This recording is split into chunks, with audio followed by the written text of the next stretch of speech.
जय लक्ष्मी नारायण की। जैसे कि हम सब जानते हैं, पूरे साल भर में 24 एकादशियां होती हैं और हर एकादशी का अपना अलग महत्व है। इस महीने की एकादशी यानी फागुन मास की एकादशी को विजया एकादशी के नाम से जाना जाता है। आइए जानते हैं कैसे करें व्रत। प्रत्येक एकादशी का व्रत करने से पूर्व जैसे संकल्प करने का विधान है, वैसे ही इस एकादशी को भी पहले हाथ में जल लेकर सच्चे मन एवं भावना से संकल्प करना चाहिए तथा सूर्योदय से पूर्व उठकर स्नान आदि क्रियाओं से निवृत्त होकर भगवान विष्णु जी का धूप दीप नैवेद्य पुष्प एवं फलों सहित पूजन करना चाहिए। एक समय फलाहार करना चाहिए। तुलसी का रोपण, सिंचन और पूजन करने से भगवान विष्णु अति प्रसन्न होते हैं और हरि नाम संकीर्तन करने से अपार कृपा का फल मिलता है।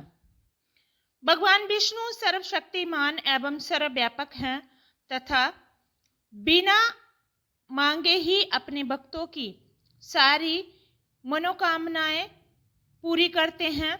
सभी स्थितियों को जानकर उनके सभी कष्टों और चिंताओं को मिटा देते हैं। जो भक्त केवल भगवान की भक्ति ही सच्चे मन भाव से करते हैं, उन पर भगवान वैसे ही कृपा करते हैं जैसे अपने मित्र सुदामा को उन्होंने बिना कुछ कहे ही सब कुछ दे दिया था। उनके सारे कष्ट दूर कर दिए थे, उनकी दरिद्रता दूर कर दी थी। इसलिए भगवान से उनकी सेवा मांगने वाले भक्त सदा सुखी एवं प्रसन्न रहते हैं। भगवान से कभी भी हम लोग याचना करें तो उनसे सिर्फ उनकी भक्ति मांगनी चाहिए, उन अपनी श्रद्धा अर्पित करनी चाहिए। वो बिना कहे ही हमें सब कुछ प्रदान करते हैं। आगे चलते हैं विजया एकादशी व्रत की पौराणिक कथा पर। विजया एकादशी व्रत की कथा इस प्रकार है। विजया एकादशी का महात्म्य भगवान श्री हरि कृष्ण के श्री मुख से माघ माह के शुक्ल पक्ष को आने वाली जया एकादशी की व्रत कथा सुनकर युधिष्ठिर बोले, हे केशव, आपके श्रीमुख से माघ माह के शुक्ल पक्ष को आने वाली एकादशी जया एकादशी के व्रत की कथा और महात्म्य सुन मैं भाव विभोर हो गया हूँ। अब मैं आपसे फागुन माह के कृष्ण पक्ष को आने वाली एकादशी के बारे में सुनना चाहता हूँ। फागुन माह के कृष्ण पक्ष को आने वाली एकादशी को विजया एकादशी कहते हैं। इस एकादशी को किस नाम से जाना जाता है? इस एकादशी पर्व का क्या महात्म्य है? इस एकादशी व्रत का क्या विधान है? इस एकादशी व्रत को करने से किन किन पुण्य फल की प्राप्ति होती है? ये सब मुझे आप विस्तार पूर्वक बताने की कृपा करें। हर एकादशी का अपना महात्म्य है और अपना ही महत्व है। हर एकादशी के व्रत की विधि एक जैसी है, लेकिन हर एकादशी का फल अलग अलग है। श्री कृष्ण बोले, हे पांडुपुत्र, फागुन माह के कृष्ण पक्ष को आने वाली एकादशी को विजया एकादशी के नाम से जाना जाता है। इस एकादशी का व्रत मनुष्य को अपने शत्रुओं पर विजय पाने हेतु करना चाहिए। इस एकादशी का व्रत सभी व्रतों में सबसे श्रेष्ठ और उत्तम है। जब मनुष्य भयंकर शत्रुओं से गिरा हो और उसे अपनी पराजय अपने सम्मुख दिखाई दे रही हो, इस विकट अवस्था में भी विजय प्राप्त करने हेतु इस व्रत को करना चाहिए। ये व्रत अति दुर्लभ परिस्थिति में भी विजय प्राप्त करने की क्षमता रखता है। जो भी मनुष्य पूर्ण श्रद्धा एवं विश्वास से विजया एकादशी का व्रत रखता है, और विजया एकादशी कथा का श्रवण जब पठन करता है, उसके सारे पापों का नाश सहज रूप से हो जाता है। श्री कृष्ण बोले, हे राजन, अब मैं तुम्हें इस एकादशी की कथा सुनाने जा रहा हूं, जो स्वयं ब्रह्मा जी ने अपने पुत्र नारद को सुनाई थी। अतः तुम इसे ध्यानपूर्वक सुनना। विजया एकादशी व्रत कथा। एक समय देवऋषि नारद ब्रह्मलोक गए और परमपिता ब्रह्मा जी से कहने लगे, हे पिता श्रेष्ठ, हे परमपिता, मैं आपसे आज फागुन माह के कृष्ण पक्ष को आने वाली एकादशी के महात्म्य को सुनना चाहता हूं। अतः मेरी इस याचना को आप पूरा करें। ब्रह्मा जी बोले, हे पुत्र, तुमने आज बड़ा ही उत्तम विचार प्रकट किया है। फागुन माह के कृष्ण पक्ष को आने वाली एकादशी को विजया एकादशी के नाम से जाना जाता है। अब मैं तुम्हें इसकी कथा सुनाने जा रहा हूं, अतः इसे बड़े ध्यान से सुनना। त्रेता युग में जब भगवान श्री विष्णु के सप्तम अवतार श्री रामचंद्र को 14 बरस का वनवास हुआ था, तब वे माता सीता और भ्राता लक्ष्मण के साथ पंचवटी में निवास करने लगे। वहां जब लंकापति रावण ने छल से माता सीता का हरण किया था, तब इस समाचार को प्राप्त करके भ्राता लक्ष्मण और प्रभु श्री रामचंद्र जी बहुत दुखी हुए थे और व्याकुल होकर माता सीता की खोज में निकल पड़े। खोजते खोजते जब वे मरणासन पक्षीराज जटायु के समक्ष पहुंचे, तब जटायु ने उन्हें सारा वृतांत सुनाकर वे स्वर्ग सिधार गए। जटायु के कथनानुसार दोनों दक्षिण दिशा की ओर माता सीता की खोज करने आगे बढ़े। आगे चलते चलते उनकी भेंट पवनपुत्र श्री हनुमान जी से हुई और पवनपुत्र हनुमान जी द्वारा उनकी मित्रता वानर राज सुग्रीव जी से हुई।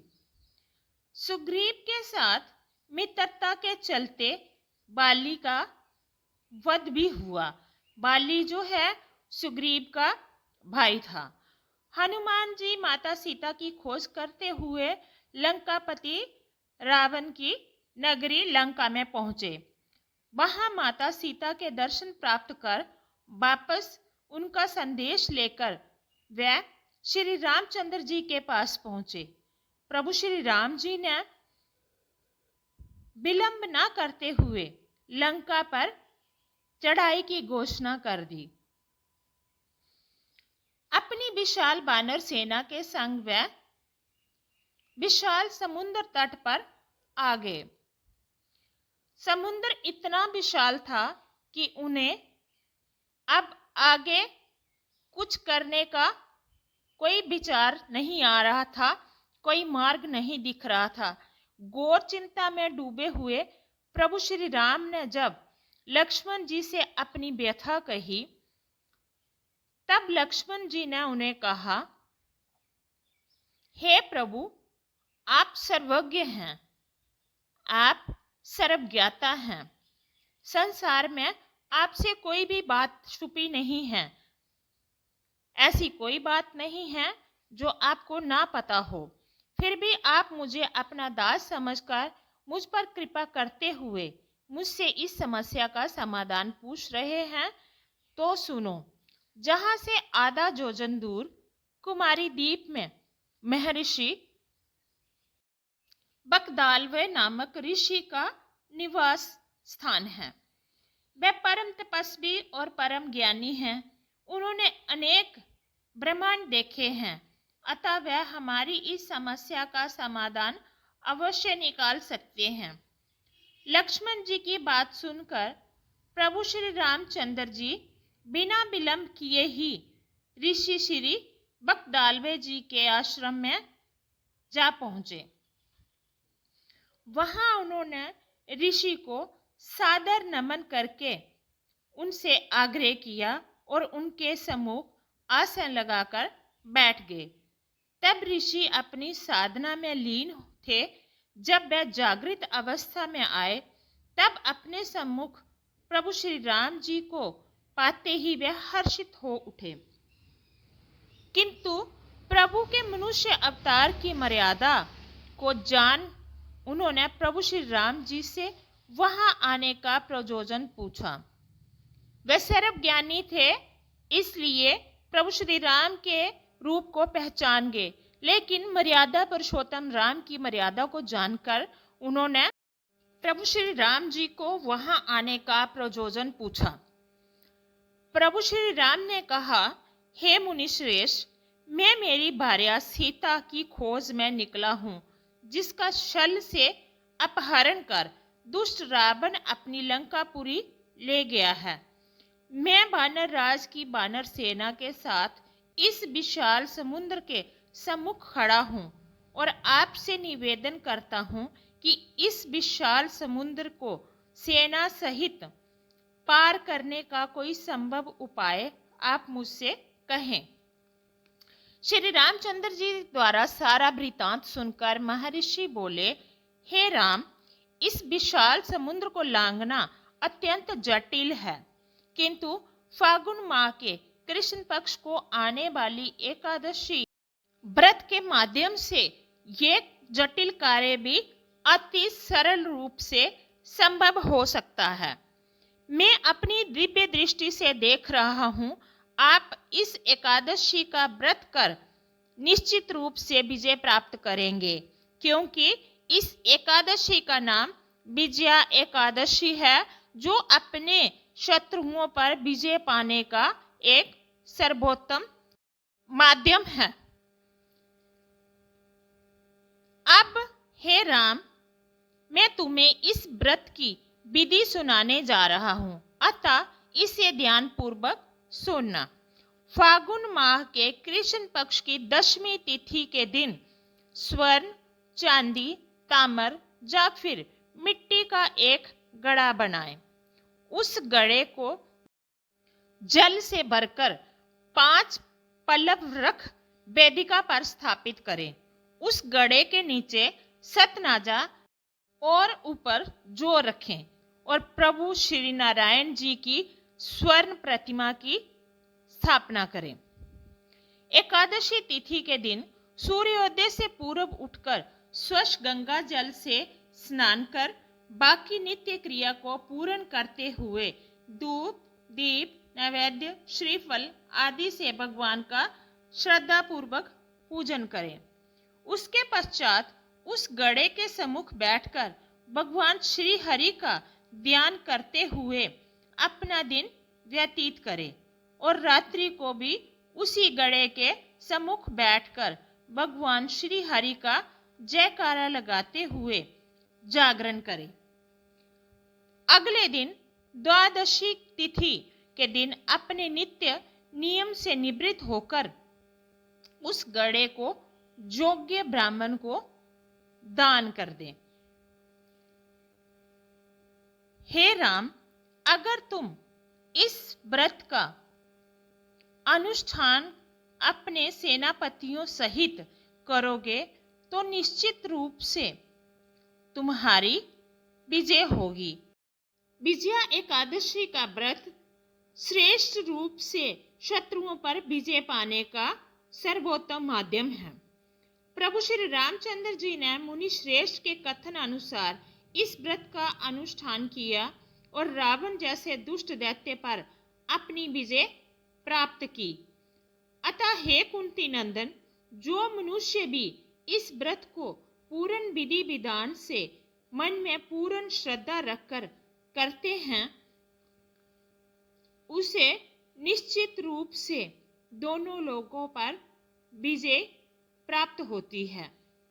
ब्रह्मा जी नारद से बोले कि जो भी मनुष्य इस व्रत को करता है, इस व्रत की कथा का पठन करता है, श्रवण करता है, उसे वाजपेयी यज्ञ का फल प्राप्त होता है।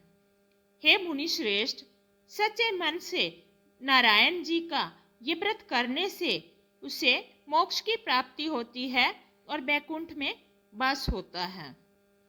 एकादशी का ये परम दुर्लभ व्रत सभी समस्याओं से छुटकारा दिलाने वाला तथा विजय दिलाने वाला है। इसे सच्चे मन से करके भगवान के प्रति समर्पण रहना चाहिए। बोलो श्री भगवान सत्यनारायण की जय। माँ लक्ष्मी की